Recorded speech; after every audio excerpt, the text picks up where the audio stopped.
How to change plan in Netflix. Hi everyone, welcome back to our channel. In today's video I'll simply guide you on how you can change plan in Netflix, so make sure to watch the video till the very end. In order to change a plan on Netflix, you will not be able to do so from the Netflix application over here. Once you launch the Netflix app, you will not be able to do it. What you have to do is you have to open your browser instead. Then just go to netflix.com and then make sure to sign in with your Netflix account.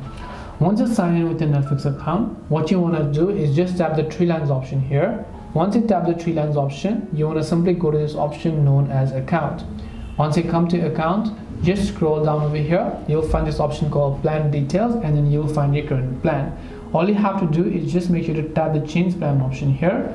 Once you tap the change plan option, you'll be able to go ahead and basically enter and choose the new plan that you might want to upgrade or downgrade to.